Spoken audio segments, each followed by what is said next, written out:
Dito isso, vamos entrar no tema da aula de hoje, tá? Que vai falar exatamente sobre o risco do uso inadequado de medicações, né? Eu aproveitei também, e aí vou usar, eu sou do tempo da fita, não sei se vocês lembram, né? Então vamos rebobinar aí a fita, né? Que a gente rebobinava a fita para entregar para a locadora. Aliás, se entregasse sem rebobinar, ainda pagava uma multa, né? Ainda tinha esse detalhe. Eu sou dessa época. E fazer uma revisão das nossas 4 primeiras aulas. Então, revisão não seria a palavra mais adequada. Na verdade, o que eu quero fazer é trazer algumas informações que têm a ver com os temas que foram tratados na aula, trazer algumas informações que eu não trouxe, que por um motivo ou outro eu acabei não trazendo no dia da aula. Então, sempre que a gente prepare, como eu falei para vocês, né, essas aulas eu geralmente passava o final de semana inteiro preparando, né? Sempre com muito cuidado para ter realmente um material de qualidade, para poder embasar aquilo que eu já sei na minha prática clínica, mas embasar aquilo cientificamente para poder passar isso para outras pessoas, né? E nessas preparações, quando eu vou assistir a aula, eu falo sempre assim, nossa, eu podia ter colocado aquela informação, podia ter acrescentado aquela outra coisa. E justamente por esse motivo que eu decidi fazer esse tipo de revisão, né? A gente voltar, então, nos temas das aulas anteriores, para trazer, são coisas rápidas, são coisas simples, mas para trazer algumas coisas que eu realmente gostaria de acrescentar. E a primeira aula que a gente vai falar, justamente, vocês lembram, mas eu usei ele pela primeira vez na primeira aula, justamente para mostrar que existe uma relação, né, direta entre a clínica, o prestador de serviço e o paciente, que muitas vezes essa relação é uma relação meramente comercial, que visa exclusivamente a preocupação com o lucro. E eu também falei, na época dessa primeira aula, que não era correto dizer que esse excesso de gastos a que o paciente é submetido, é praticamente obrigado a fazer, é que isso onera os planos de saúde. Né? Lembra que na aula eu falei, olha, na minha opinião, não onera, porque, na verdade, o plano ele não fica com prejuízo de jeito nenhum. E, para, digamos assim, reafirmar isso que eu disse, eu trouxe essa manchete aqui, que foi do Valor Econômico, é uma manchete já um pouco antiga, de 2017, mas notem que o lucro das operadoras subiu 70% em 2016. Esse lucro ele continua subindo. Depois eu vou mostrar um gráfico para vocês, que vai até 2018, mostrando que esse lucro só vem crescido e crescido de forma exorbitante nos últimos anos. Além disso, né, além digamos assim, desses grandes lucros, né, as operadoras também elas ganham muito com renúncia fiscal, né? O governo só nessa reportagem em 2016, na verdade referente a 2015, né, o governo deixou de arrecadar 25,4 bilhões com renúncias fiscais na área de saúde. E, como não poderia deixar de ser, né, a indústria da saúde também ela costuma ser bastante generosa com os políticos, né? E isso vem aumentando também cada vez mais. Então, notem nessa notícia aí do Globo que as doações de planos de saúde nas eleições de 2014 cresceram 263%, e chegaram até 55 milhões, e isso também só continua crescendo desde então. Trazendo mais um pouquinho de números, né? Hoje eu quis trazer realmente esses números para embasar tudo aquilo que eu já tinha falado. Agora vamos falar um pouco da segunda aula, né, da aula do doutor atendimento, que esses tipos de médico, esses 3 tipos de médico que têm perfis que são prejudiciais à saúde, todos eles têm como característica comum solicitar muitos exames. E aí eu mostrei que realmente esses exames desperdiçados, né, esses exames excessivos, eles representam uma fatia importante, né, em termos de números. Então, só em 2016, por exemplo, 13 bilhões foram desperdiçados em consultas e exames desnecessários. E, além disso, mais 14 bilhões foram desperdiçados com fraudes. Dentre essas fraudes, né, como eu já disse para vocês, uma das fraudes é justamente o médico se associar com o dono da clínica de imagem para poder gerar mais receita e gerar mais exame. E isso reflete também nos lucros das operadoras, quer dizer, então não só as clínicas e hospitais e os grandes grupos médicos hospitalares ganham muito com isso, com esse tipo de sistema, né? As operadoras de plano de saúde também ganham muito. E aí, como eu já disse também nos slides anteriores, eu estou reforçando aqui, notem que o lucro das operadoras de plano de saúde ele só fez crescer, né? E, apesar das despesas também terem crescido, o lucro tendeu a crescer muito mais do que as despesas. E notem que esse crescimento ele ocorreu a despeito de ter havido uma redução e uma redução significativa na quantidade de beneficiários de plano de saúde. Então, o que esses gráficos mostram, na verdade, para a gente é o seguinte, é que está tendo um aumento tão grande no valor do plano de saúde que você está tendo menos pessoas, o plano de saúde está ficando tão caro que cada vez menos pessoas estão podendo pagar. Então, está se tornando um luxo cada vez mais restrito a uma parcela da população que pode arcar com ele, né?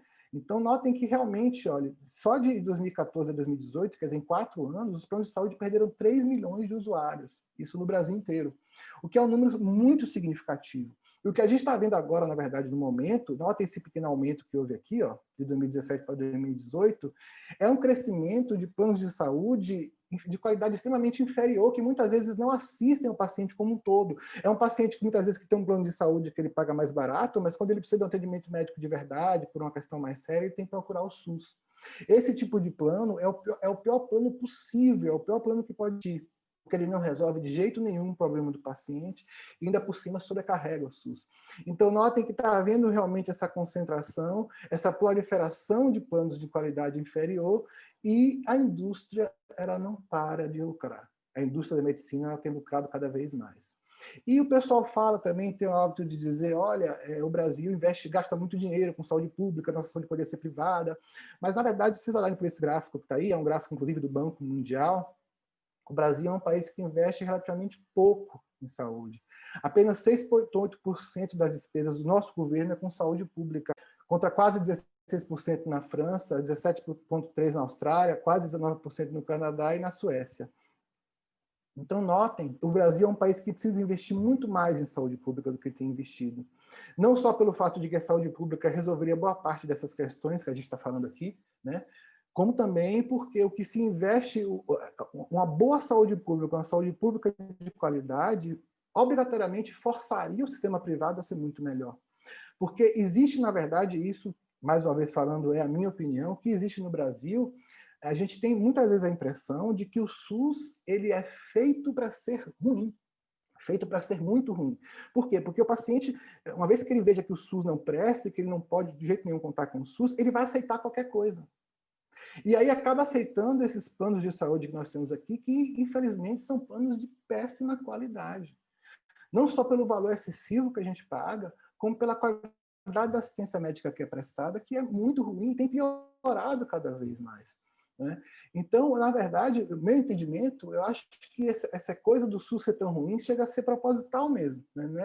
Não é que não tenha dinheiro para investir, não tem interesse, não tem vontade de investir. E isso está provado aí nesse gráfico, né? O que se quer realmente é manter as pessoas nessa condição, manter as pessoas forçadas a pagar um plano de saúde que muitas vezes elas não têm condições de pagar, e como eu já disse, um plano de saúde de qualidade está cada vez o valor mais exorbitante, mais inacessível a praticamente todo mundo, a grande maioria da população, né? Então fica realmente restrito a uma parcela muito pequena, e as pessoas se veem encurraladas, se veem realmente sem saída. E isso desobriga completamente o serviço privado de prestar uma assistência de qualidade, já que a referência, que ele tem uma referência muito ruim. Então, notem, melhorar o SUS, investir mais no SUS, iria resolver uma série de problemas, não só os problemas do SUS, mas como também e principalmente os problemas da saúde privada. Agora, queria trazer mais um pouquinho também de informações em relação à nossa terceira aula, né, a aula Escolhendo Sabiamente. E esse aqui foi uma entrevista que esse doutor Asen, desculpem a pronúncia, tá? Ele é indiano, Asen Malhotra, né? Acredito que seja isso. Esse médico, ele é o coordenador da Choosing Wisely, né? Eu mostrei a Choosing Wisely para vocês nessa aula Escolhendo Sabiamente, a terceira aula do nosso curso, né? A gente falou bastante da Choosing Wisely. Ele, então, é o médico, o coordenador da Choosing Wisely, ele deu essa entrevista aqui ao G1 e falou essa frase que eu gostei muito da frase, eu quis trazer a frase aqui para vocês, né? Então, ele disse que açúcar e corrupção são os maiores vilões da medicina, né? Então, notem que realmente, assim, corrupção é uma coisa muito séria, né? E o açúcar também, de certa forma. E aí eu trouxe mais alguns números, né? Notem que vocês lembram que nessa aula Escolhendo Sabiamente, eu falei que um dos grandes problemas que a gente tinha era justamente o excesso de exames, né? E isso foi falado, na verdade, durante todo o curso, né? Mas foi bastante reforçado nessa aula. Por isso que eu trouxe esses números aqui. Esses números, eles mostram o seguinte. Aqui nós temos a taxa de ressonância magnética no Brasil, de 2014 a 2016, né?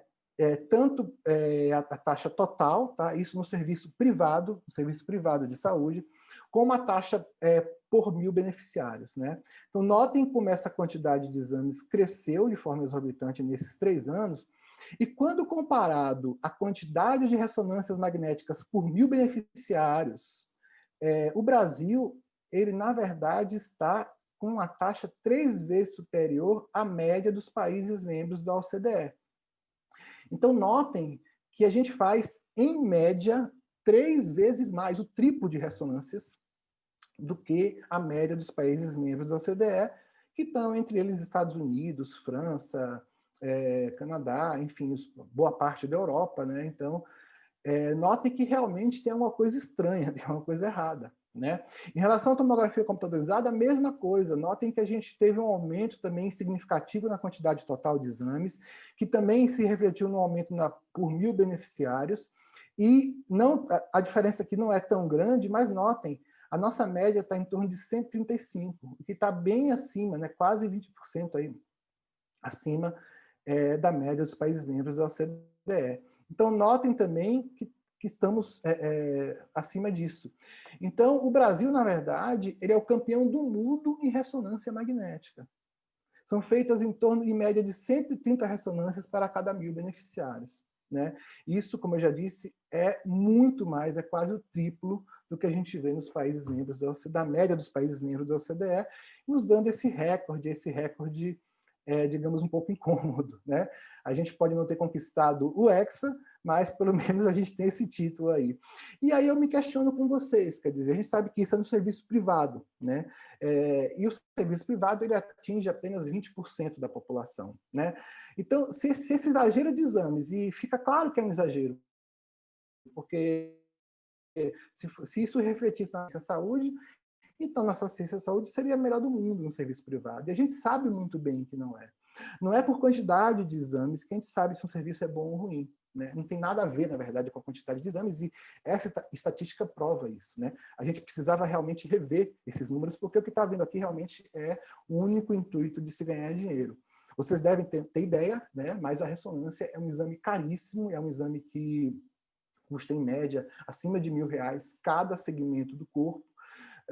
Então, é um exame que realmente gera muito lucro para a clínica, gera muito lucro para o hospital, né? E, infelizmente, essa taxa exorbitante que vocês estão vendo aí tem como única e exclusivo motivo de existir o fato das clínicas e hospitais estarem procurando lucrar mais. Não tem nenhum intuito de beneficiar o paciente. Então, infelizmente, a gente tem que ter esse recorde aí, né? A gente não queria. Falando um pouquinho da aula 4, né? Terminando nossa revisão agora, e eu falei agora há pouco tempo, mal do açúcar, né? Então eu vou tentar me redimir, se bem que eu não devo me redimir muito com açúcar, porque o açúcar, ele é um grande mal, na verdade, né? Inclusive, o açúcar, ele hoje já é estudado até um pouco quase como uma droga, porque ele tem características de droga, ele causa dependência, a pessoa tem abstinência quando fica sem, quando usa por muita quantidade, e ele realmente faz muito mal à saúde. Mas a minha intenção aqui é trazer uma coisa que eu não falei justamente no dia dessa aula, né? Como eu disse para vocês, a intenção dessa revisão é essa, e é falar justamente dessa questão do açúcar e o câncer. Por quê? Porque durante muito tempo, e eu vejo isso até hoje, circulou na internet uma fake news que dizia que o açúcar era o alimento do câncer, que o açúcar fazia o câncer crescer mais rápido, que se a pessoa parasse de comer açúcar, que ela poderia, o câncer pararia de crescer, ou ela não teria câncer. Então, na verdade, surgiu essa fake news, e como eu não tive chance de falar, houve realmente o espaço para falar isso no dia da aula, eu queria falar isso hoje, né? Dessa questão, quer dizer, realmente o açúcar causa câncer ou faz o câncer crescer mais rápido? Essa fake news, essa mentira, ela surgiu porque realmente existia um trabalho científico feito, com uma pesquisa feita com células cancerígenas, então mostrando que as células cancerígenas são células muito ávidas por açúcar. Então, médicos, ou enfim, seja lá quem for, pessoas maldosas utilizaram essa pesquisa, esse trabalho científico que mostrou isso, para fazer uma associação completamente falsa, que é de dizer que, bom, se a célula cancerígena consome muito açúcar, então se a pessoa ficar sem comer açúcar, a célula cancerígena não vai se desenvolver.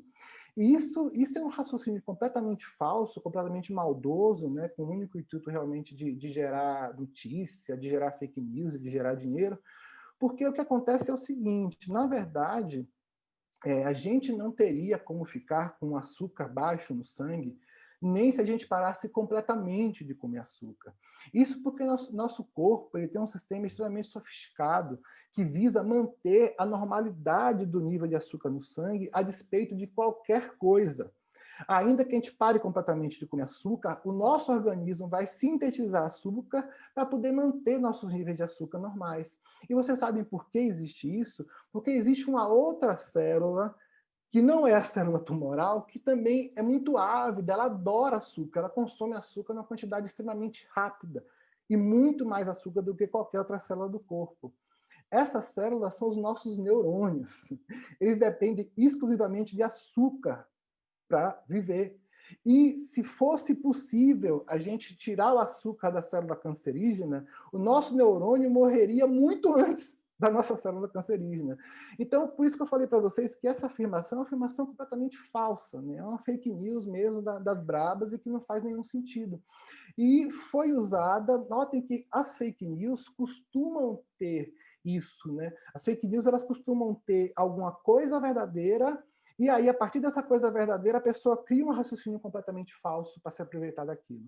Então, foi exatamente isso que foi feito em relação à questão do açúcar e o câncer, né? Se utilizou de uma fake news para dizer que o açúcar é uma célula muito ávida, perdão, que o câncer é uma célula muito ávida por açúcar, então se utilizou disso para criar um raciocínio que é completamente falso.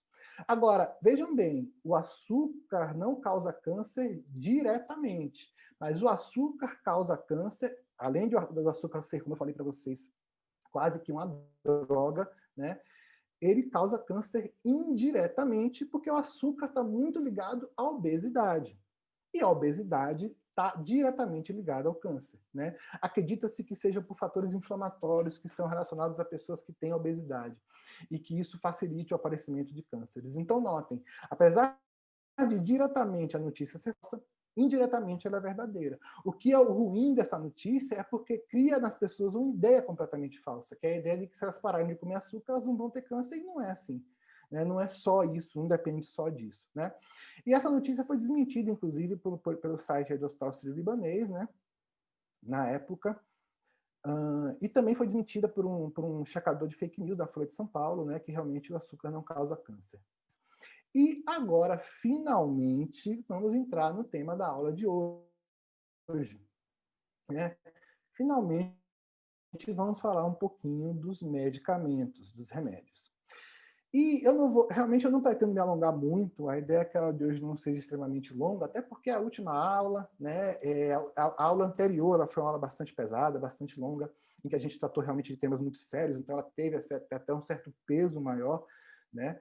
Mas hoje eu queria tentar fazer algo um pouco mais leve. Claro, não deixando de falar o que é necessário, não deixando de falar o que é mais importante para vocês saberem, mas também não carregando tanto com conteúdo, né? A gente tentar realmente falar aquilo que é mais importante para vocês fixarem, inclusive, isso melhor.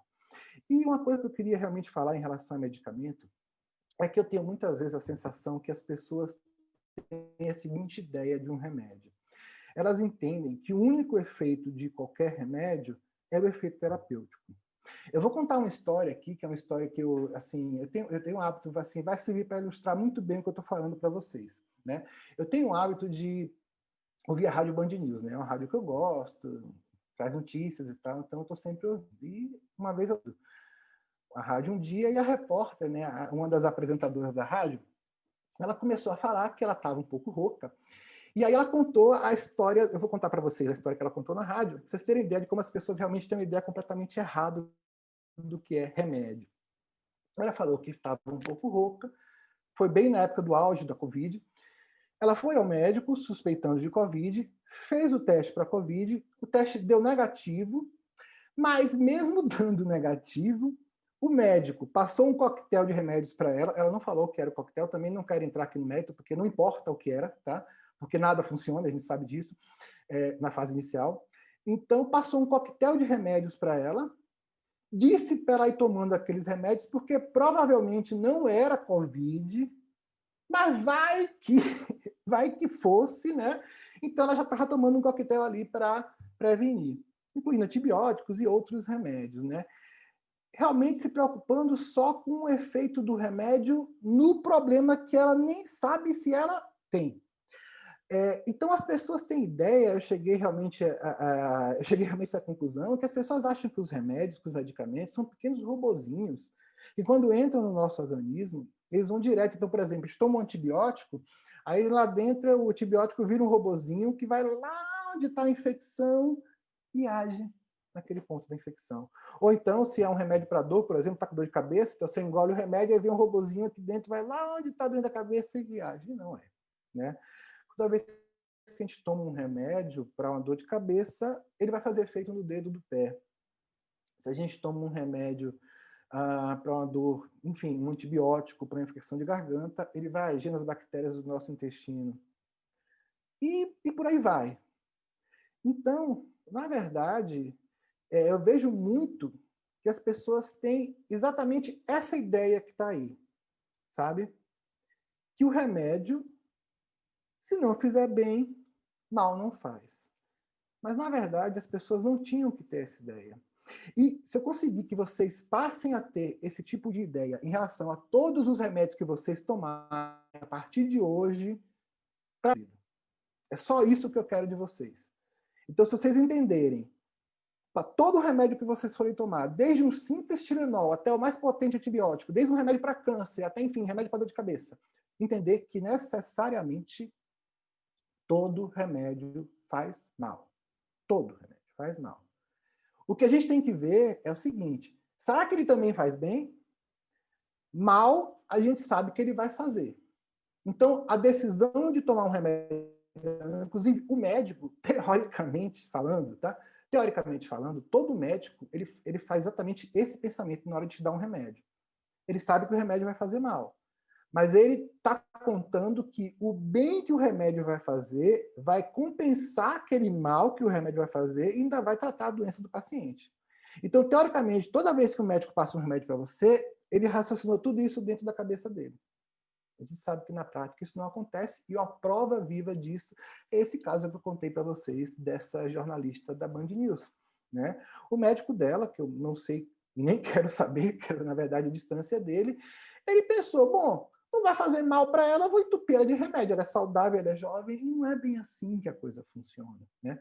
Você pode, inclusive, um antibiótico dado na hora errada pode piorar uma infecção bacteriana. Então, tudo é você saber o que você está fazendo e da forma que você está fazendo, né? Então, as pessoas têm que entender que o remédio não tem só o efeito terapêutico. O remédio tem um efeito colateral, sempre. Todo remédio tem. E todo remédio tem um efeito placebo. E aí vocês vão chegar para mim e vão dizer assim, nossa, mas efeito placebo não é aquele efeito da pílula de farinha e tal, né? Pois é, para quem não sabe, né, efeito placebo, a gente usa muito esse termo quando a gente está fazendo um trabalho de pesquisa, por exemplo. A gente quer saber se uma droga X ou Y funciona. Então a gente dá essa droga para um grupo e dá uma pílula de farinha para outro grupo, que é chamado grupo placebo. Porque aí, se a droga realmente funcionar, ela vai funcionar comparando os dois grupos. E a gente vai saber que a única diferença que existiu entre os grupos foi justamente porque num dos grupos a pílula não era de farinha, era realmente a substância, e no outro grupo não era a substância.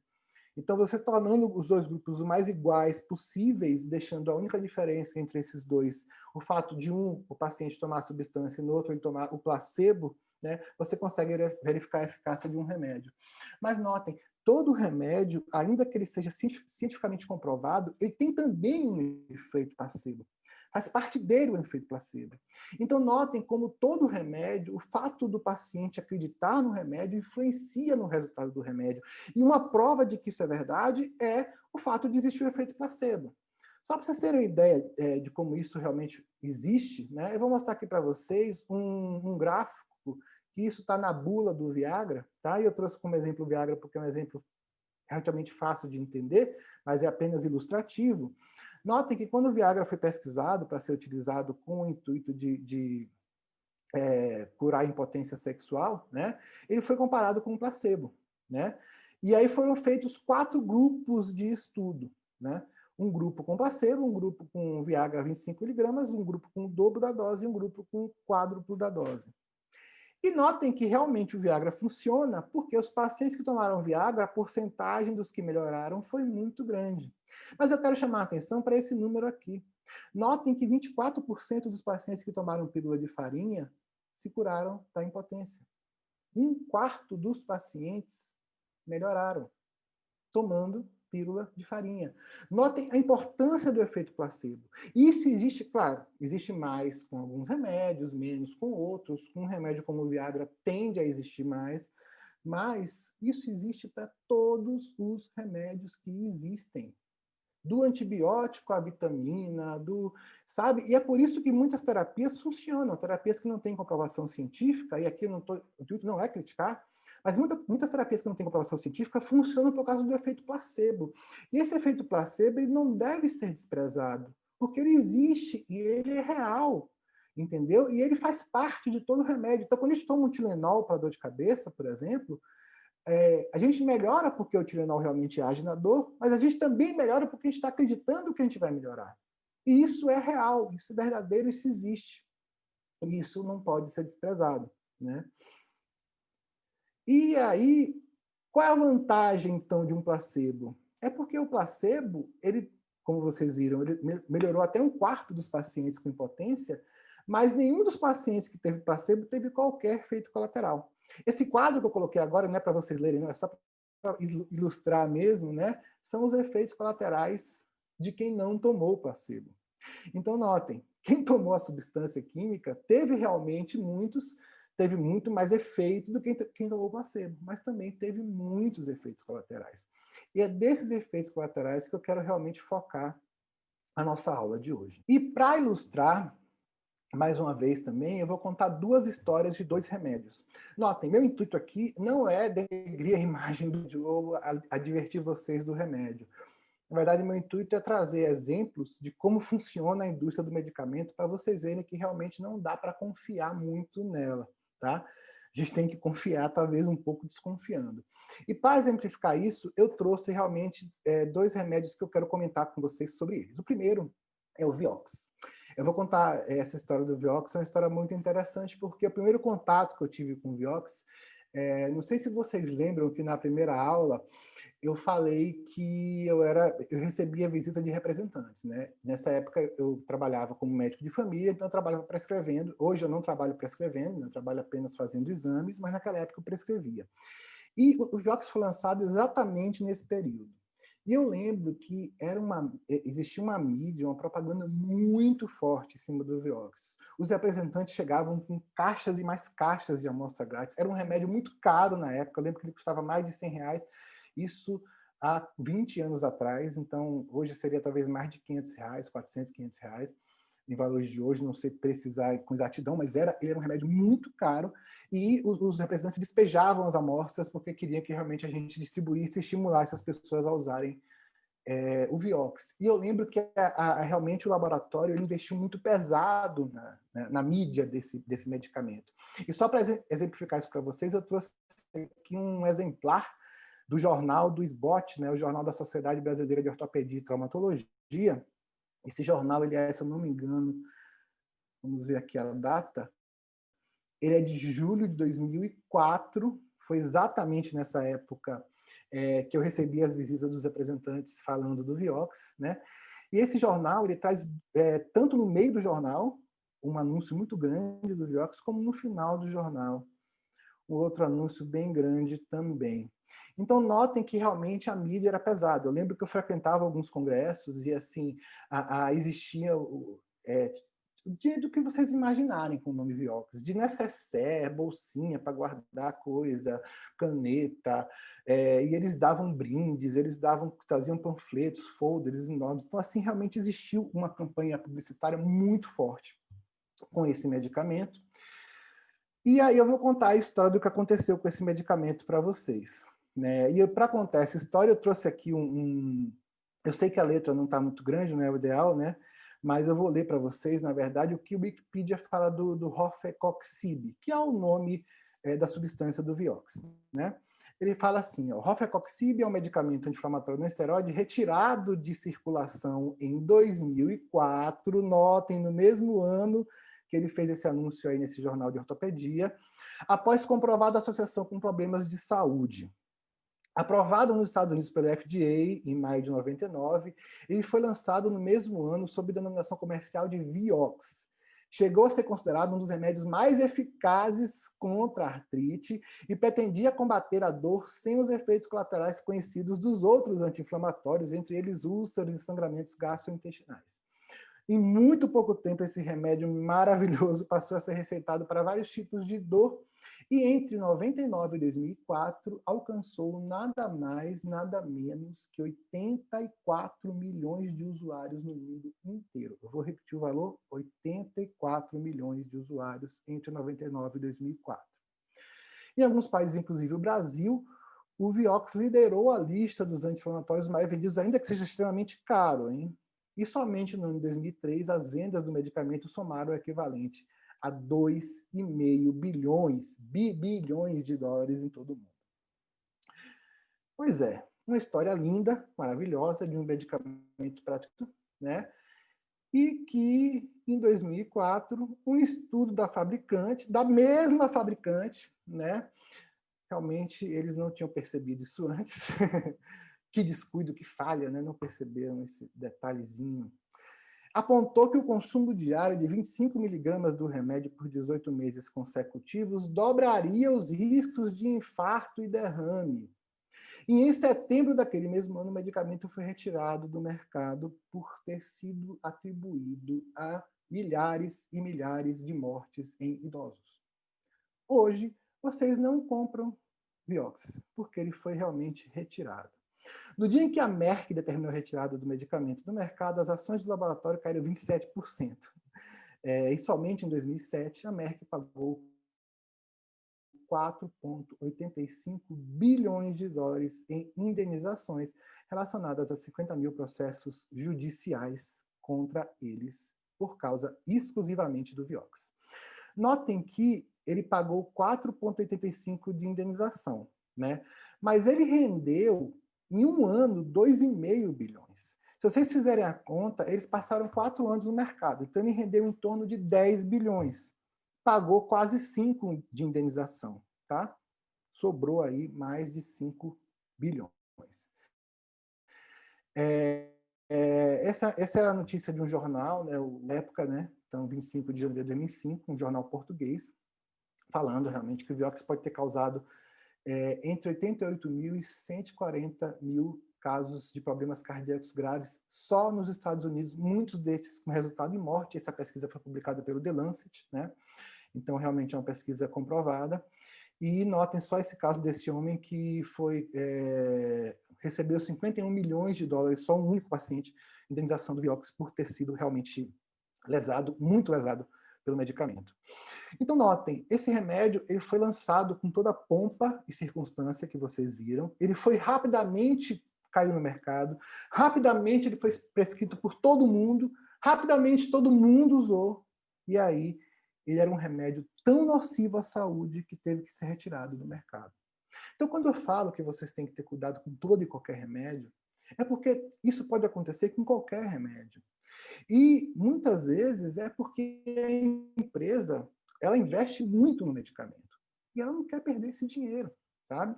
E muitas vezes ela lança mão de artimanhas, sabe?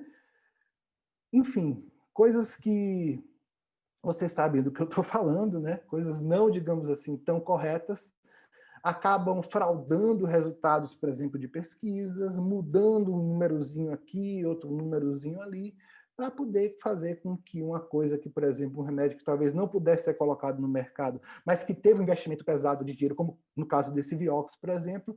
Então, muitas vezes, um resultado que indique que esse remédio não poderia ser colocado no mercado acaba sendo omitido, né? Então, é uma coisa que a gente realmente não pode confiar completamente jamais. é na indústria farmacêutica. O outro caso que eu quero trazer para vocês é em relação aos antibióticos, na verdade é um grupo de antibióticos, né? E que esse grupo de antibióticos, essa outra circular, na verdade, essa circular que eu trouxe agora para vocês aí, ela circulou ela circulou há uns 2 anos atrás, mais ou menos, e ela circulou muito em todos os hospitais que eu trabalhava. Então, todo hospital publicou essa circular advertindo sobre o uso desses antibióticos. Nesse caso aqui, notem, é diferente do caso do Vioxx, porque no caso do Vioxx era um remédio novo, que ficou no mercado por um tempo, deu muito lucro para a empresa e depois foi comprovado que ele era tão nocivo que teve que ser retirado. Nesse caso aqui, é um caso de um grupo, é de uma classe de antibióticos, então envolvem vários antibióticos, e esses antibióticos, eles já estão no mercado há muito mais de 20 anos, então não é um remédio novo, tá? Mas se descobriram recentemente efeitos colaterais sobre eles tão graves que eles estão deixando de ser recomendados para a maioria dos casos onde eles eram usados de forma livre. Então é uma situação completamente diferente da primeira, mas mostrando que também a gente não pode confiar, muitas vezes nem mesmo um remédio mais antigo. É claro que os remédios mais antigos são muito mais confiáveis que os remédios mais novos, né? Um remédio com mais de 10 anos, em que a patente do remédio já tenha sido quebrada, isso é um importante divisor de águas para os remédios. Você pode observar que muitos trabalhos científicos que mostram, digamos assim, efeitos colaterais graves ou problemas graves de remédios, eles só aparecem depois de 10 anos. E esse número mágico, 10 anos, ele existe porque a partir de 10 anos pode haver uma quebra da patente do remédio. Então, depois de 10 anos, o laboratório não tem tanto interesse em continuar vendendo o remédio quanto ele tinha antes. E aí ele até libera esses trabalhos que ele não liberou antes porque ele estava lucrando com aquele remédio, até mesmo para quebrar o remédio também, porque ele já tem um outro para lançar que é mais interessante do ponto de vista econômico. Então, notem que a coisa funciona mais ou menos desse jeito.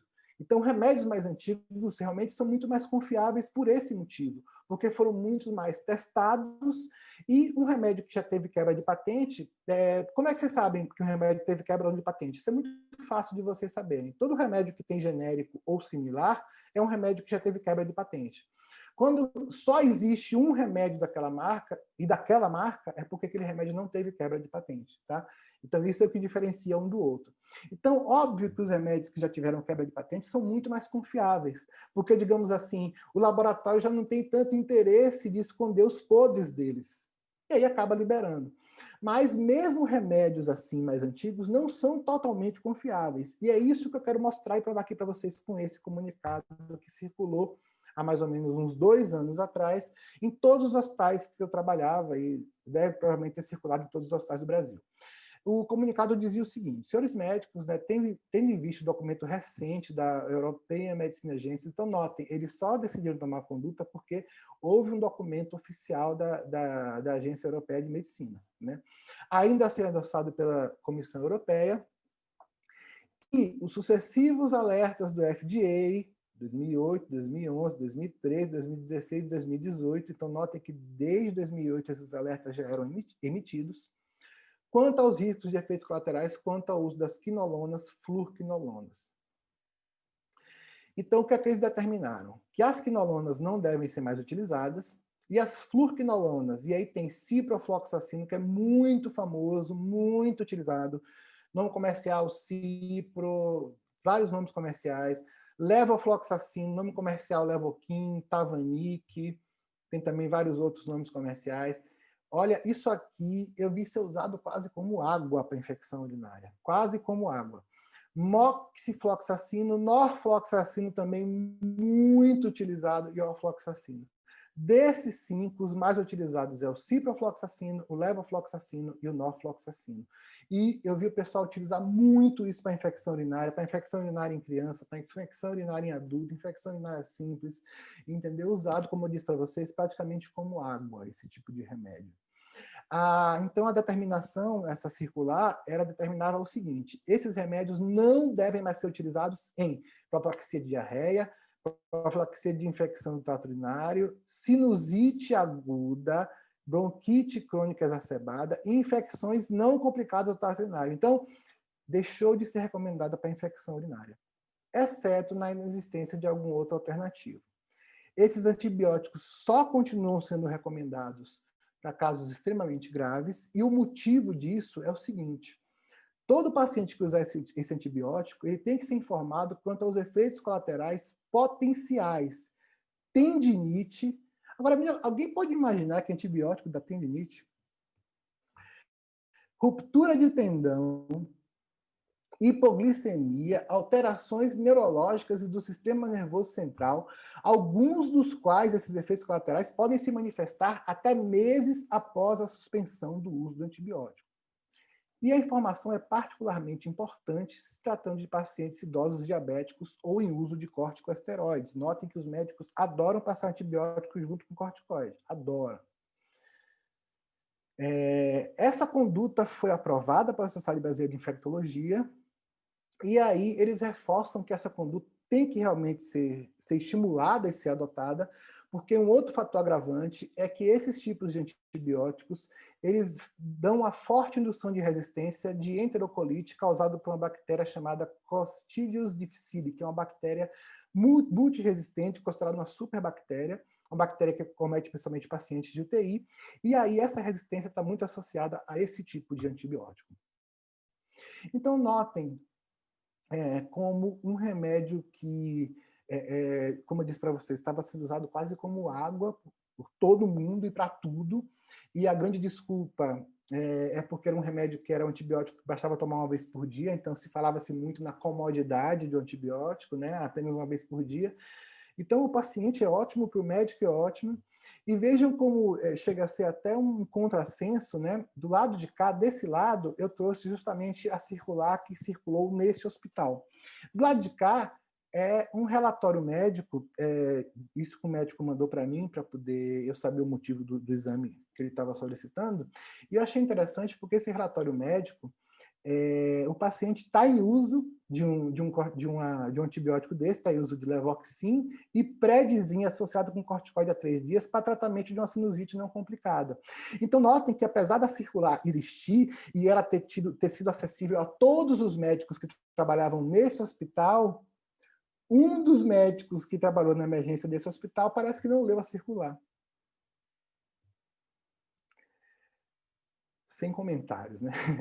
E aí um pouquinho falando de dois autores norte-americanos, na verdade, que falam um pouco dessa relação, nada, digamos assim, cheia de dúvidas, cheia de interrogações, que entre os laboratórios na indústria farmacêutica e esses grandes empresários, mostrando que muitas vezes pesquisas, como eu já disse para vocês, podem ser manipuladas, resultados de trabalhos científicos podem ser modificados para favorecer determinado laboratório, determinado medicamento, né? E esse autor, esse Carl Elliott, ele escreveu esse livro justamente sobre esse assunto, né? É um livro interessante, é um livro bacana. Tem também um outro livro chamado A Máfia Médica, dessa médica aqui, a doutora Ghislaine Lanctot, e ela trouxe, assim, ela tem uma frase, tem esse textinho pequeno que eu acho muito interessante, que ela fala o seguinte, e assim, eu digo a vocês que eu faço até minhas as palavras dela, porque realmente é muito interessante. Ela fala assim: durante os anos em que eu pratiquei a medicina, eu me dei conta de que a totalidade do sistema, isso lá nos Estados Unidos, tá? A totalidade do sistema médico é controlado de A a Z por banqueiros, financeiros, de modo que o objetivo do sistema médico e os médicos não são conscientes disso. O objetivo do sistema médico é fazer as pessoas continuarem doentes. E os médicos não têm consciência disso. Portanto, é um sistema de enfermidades e não um sistema de saúde. Olha, faço minhas as palavras dela, e aí o que acontece é que, na verdade, a gente vive realmente nessa verdadeira corda bamba, né? E eu trouxe essa imagem exatamente por isso. De um lado, a gente sabe que as instituições, que a indústria farmacêutica, que os hospitais, que as clínicas, que as relações deles com esses grandes empresários, com essas com essas financeiras que mantêm essas instituições e, consequentemente, a relação destes com o paciente é uma relação que muitas vezes esquece do paciente, prioriza o lucro e que muitas vezes também utiliza de métodos não, digamos assim, não honestos, não corretos, utiliza de fraude, utiliza de má fé para poder conseguir vender melhor o seu produto ou o seu medicamento. Só que, e é por isso que eu trouxe a imagem da corda bamba, é o que a gente tem para se apoiar, é o que a gente tem para acreditar. Então, a mesma indústria de medicamentos que faz essas coisas que eu falei para vocês é a que está fazendo a vacina do Covid. E ainda que a gente saiba que a vacina do Covid pode não ser totalmente segura, porque existe isso, né? Existe isso na indústria, ainda que a gente saiba que a vacina do Covid vai ser prioritária para quem puder pagar mais, vai acabar tendo mais difícil acesso para quem não puder pagar, é a única esperança que a gente tem. Então, notem, é realmente uma corda bamba. A gente tem a mesma coisa em relação aos médicos, em relação a tudo, né? A gente, de um lado, sabe que o sistema é extremamente corrompido. A gente sabe que o sistema visa o lucro, a gente sabe que o sistema não visa a saúde, a gente sabe que muitas pessoas têm a saúde gravemente prejudicada pelo sistema. Mas na hora da necessidade é o sistema que a gente tem. Infelizmente, é o único sistema que a gente tem. E a gente tem que mudar ele de dentro para fora. É a única forma de mudar. Porque é em quem a gente tem para se apoiar. E se é um sistema que faz coisas tão horríveis como eu mostrei para vocês, ele também faz coisas boas. E a gente tem que, na verdade, fazer com que ele continue funcionando, na verdade, ele funcione melhor, ele abandone essas práticas ruins e adote mais práticas boas, práticas confiáveis. E eu queria abrir um parêntese aqui, já que a gente está falando de remédios, para falar um pouquinho da fitoterapia, né? A fitoterapia, ela tem muitas vantagens em relação, por exemplo, à terapia convencional, à terapia alopática, mas tem algumas desvantagens, né? Então, é uma alternativa muito interessante. É claro que não temos fitoterápicos para tudo, então muitas vezes a gente tem que arcar mão da terapia convencional, quando ela se faz necessária, na hora certa, mas o fitoterápico pode ser uma opção muito boa. E o fitoterápico, ele tem um efeito terapêutico, ainda que seja menor, mas inclusive tem muitos fitoterápicos que já têm comprovação científica de sua ação. E notem, é muito mais difícil você comprovar cientificamente a ação de um fitoterápico, porque uma planta, ela não é uma substância. A medicina, a ciência, ela pesquisa substâncias únicas. Então, por exemplo, é mais fácil você testar o efeito de uma substância A do que você testar o efeito de um fitoterápico que tem 300 substâncias nele ativas, e que algumas são mais ativas que outras, umas se contrabalançam com outras, e isso é o que dá o efeito do remédio. Então, muitas vezes, um fitoterápico, as informações que a gente tem dele são informações da cultura popular.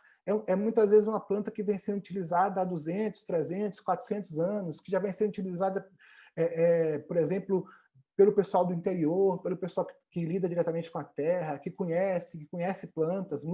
Algumas delas, por exemplo, são típicas de determinadas regiões do Brasil. Então, temos plantas fitoterápicas típicas do Nordeste, outras da Amazônia, outras do Sul. Então, assim, a cultura da fitoterapia, ela é diferente da aloterapia, da terapia com medicamentos convencionais, por isso. A gente não precisa necessariamente que a planta tenha uma comprovação científica de que funcione para ela poder ser utilizada, diferentemente de qualquer substância. E isso se deve principalmente ao fato de que as plantas, em geral, elas têm efeitos colaterais muito menores, imensamente menores que os efeitos dos medicamentos tradicionais. Justamente por ela ser um combinado de substâncias e não uma substância única, isso faz com que os elementos químicos entre elas se harmonizem, se balanceiem, digamos assim. Isso reduz muito a incidência de efeitos colaterais nesse tipo de medicamento. E, na verdade, o que ela tem muito mais é um efeito placebo, né? Que, como disse para vocês, é muito importante também. Então, notem, eu não estou dizendo que ela tenha só efeito placebo, mas a proporção do efeito placebo em relação aos outros geralmente é maior. Mas ela também tem efeito terapêutico, um efeito terapêutico importante que tem que ser considerado, e também tem um pouco de efeitos colaterais, mas geralmente muito menores, infinitamente menores que os efeitos colaterais dos remédios, mas que tem que ser conhecidos também. Nós sabemos que tem, por exemplo, plantas tóxicas, né? Plantas que, se ingeridas, podem até matar, né? Mas, por outro lado, conhecendo as plantas, sabendo as que nós podemos utilizar, que não podemos utilizar, e quais são tóxicas ou não, né? Isso torna realmente esse trabalho muito mais fácil. E, para trazer um pouquinho, digamos assim, trazer um fio de esperança, né, para vocês, para que a gente possa realmente pensar num sistema melhor do que o sistema que a gente tem atualmente, eu trouxe aqui uma esperança que vem da África, na verdade, né? essa notícia, ela diz o seguinte: enquanto o país em todo o mundo vem a corrupção e o desperdício impactarem na diferença entre a inflação médica e a de preços, e isso a gente vê muito bem no Brasil, como eu mostrei naqueles gráficos para vocês, um país com um sistema privado de saúde parecido com o brasileiro viu a inflação médica simplesmente despencar. Agora, 1,5 vezes acima da inflação, essa é a menor diferença do mundo. Então, a África do Sul hoje tem a menor inflação médica do mundo. E por que eles têm essa inflação médica menor? Né? Como eu já disse antes, muita gente atribui o fato da inflação médica, isso eu disse inclusive numa aula que eu dei algum tempo atrás, muita gente atribui o fato da inflação médica ser maior do que a inflação normal, geral, porque envolve tecnologia, envolve descobertas novas da ciência, isso é muito caro, então é por isso que a inflação médica é maior. E isso não é verdade. E esse exemplo da África ilustra muito bem isso. Lá, eles têm a menor inflação médica do mundo, e vocês sabem por quê? Tudo bem, ainda assim é 1,5 vezes, né, acima da inflação, mas é a menor do mundo. E vocês sabem por que isso acontece? Isso acontece pelo seguinte: a solução encontrada pela África do Sul foi simples. Os índices de corrupção e desperdício minguaram quando seus planos de saúde passaram a pagar as clínicas e hospitais conveniados pelo resultado e não pelo volume de trabalho, como acontece aqui no Brasil. Então, aqui no Brasil, o hospital recebe pela doença, pelo doente. Quanto mais doente o paciente ficar, quanto mais doente ele tiver, mais o hospital ganha. Logo, o interesse do hospital, da clínica, do serviço, é que a pessoa esteja cada vez mais doente e o mais doente possível. Assim, ela garante um lucro muito maior.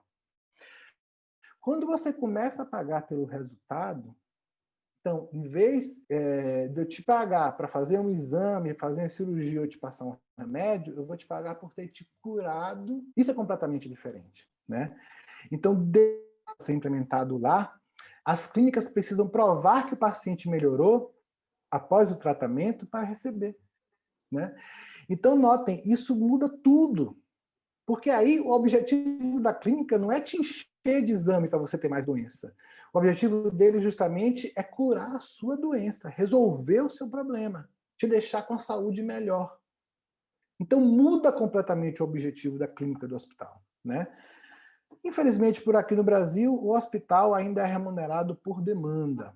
Dias de internação, uso de material, consumo de recursos e horas profissionais. Então, é uma realidade que a gente tem realmente que lutar, e lutar de verdade, para mudar. E aí eu queria finalizar, eu queria fechar, né, trazendo de novo aqui o nosso amigo Pat Adams, que foi muito falado na primeira aula, né? Eu vou trazer hoje para a gente encerrar um vídeo também dele, é o vídeo final do filme, né? É a cena final do filme, então quem não assistiu o filme é um spoiler, mas acredito que a maioria tenha assistido porque é um filme bastante antigo, né?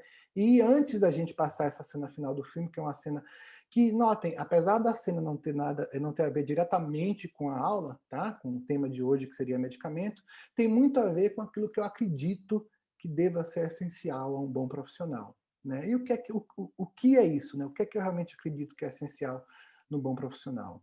É o cuidado, em primeiro lugar. Então, o médico tem que ter cuidado com o seu paciente. Tem que ter amor ao que faz. Tem que amar o que faz. Tem que pensar e se preocupar em curar pessoas, né? Não curar um rim, curar doença, curar pessoas. Olhar a pessoa, enxergar a pessoa como um todo.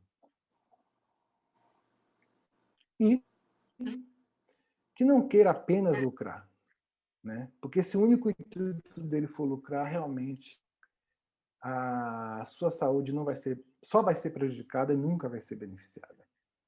Tá bom?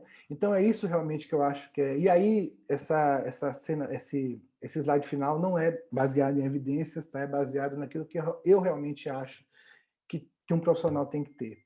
Porque um profissional que tenha essas características, realmente ele vai fazer bem o que ele faz. Entendeu? E para dar um exemplo disso, justamente eu trouxe essa cena. A gente vai fechar o curso com essa cena do filme Pat Adams. Quando é que um médico passa a ser mais que o amigo de confiança e conhecimento que visita e trata os doentes? O senhor me perguntou se pratico a medicina. Bem, se isso significa receber a todos que precisam de ajuda, que sofrem, e cuidar deles, ouvi-los por compressas frias até que a febre baixe. Se isso é praticar medicina, se isso é tratar de um paciente, então sou culpado da acusação. O senhor considerou as consequências de seus atos? E se um dos seus pacientes tivesse morrido? O que tem de errado na morte, senhor? Por que temos tanto medo da mortalidade? Por que não podemos tratar a morte com uma certa dose de humanidade, dignidade, decência e até de humor? A morte não é o inimigo, senhores. Se vamos combater uma doença, vamos combater a mais terrível delas, a indiferença. Eu ouvi pré-leções e seminários na faculdade sobre transferência e distância profissional. A transferência é inevitável, senhor. Todo ser humano causa impacto no outro. Por que evitar a relação entre paciente e médico? É o que ensinam e eu acho que estão errados. Uma missão médica não deve ser só para evitar a morte, mas também para melhorar a qualidade de vida. É por isso que você trata uma doença, ganha, perde, mas trata a pessoa. Eu garanto que você ganhar independe do desfecho. Aqui hoje, esta sala está cheia de estudantes de medicina. Não se deixem anestesiar, não se deixem entorpecer diante do milagre da vida. Respeitem o mecanismo glorioso do corpo humano. Pensem nisso em seus estudos e não em tirar notas altas, o que não determinará o tipo de médico que serão. Sr. Adams, vire-se E não esperem chegar ao hospital para recuperar a humanidade. Aprendam a entrevistar agora. Comecem a falar com estranhos, falem com seus amigos pelo telefone, fala com todos. Sr. Adams! E cultivem a amizade com aquelas pessoas de pé no fundo da sala, as enfermeiras que muito podem ensinar. Elas lidam com pessoas todos os dias, lidam com sangue e cocô. Elas têm riqueza de conhecimento para passar a vocês, bem como os professores a quem respeitam. Aqueles que não têm coração de pedra. Aprendam a ter compaixão e que ela seja contagiosa. Sr. Adams, ordeno que se vire e se dirija a essa junta. Senhor, eu quero ser médico de todo o meu coração.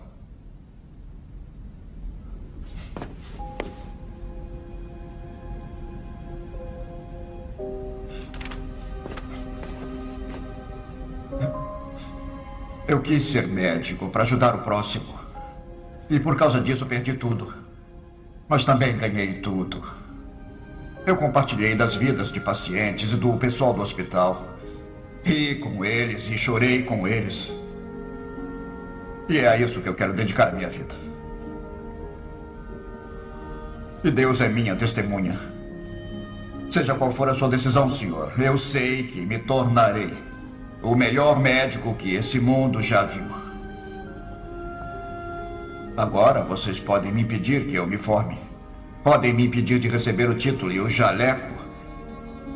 Mas não podem controlar o meu espírito, senhores. Não podem me impedir de aprender, não podem me impedir de estudar. Então só tenho uma escolha. Podem me ter como colega de profissão, apaixonado, ou como intruso, mas ainda determinado. Seja como for, provavelmente serei visto como um espinho. Mas eu garanto uma coisa. Serei um espinho que não arrancarão. Isso é tudo? Espero que não, senhor. Vamos fazer uma pausa.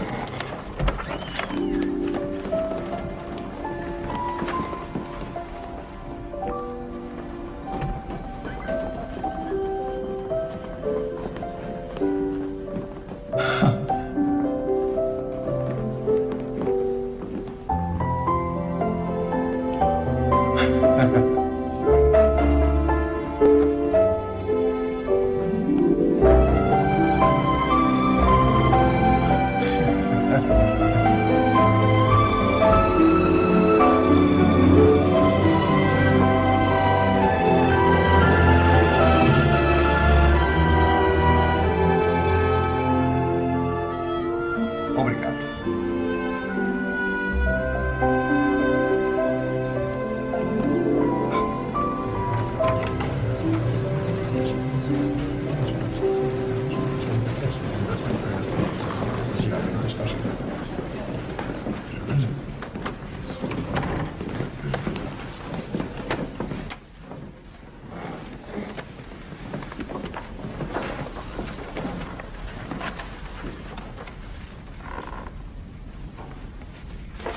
Hunter Adams.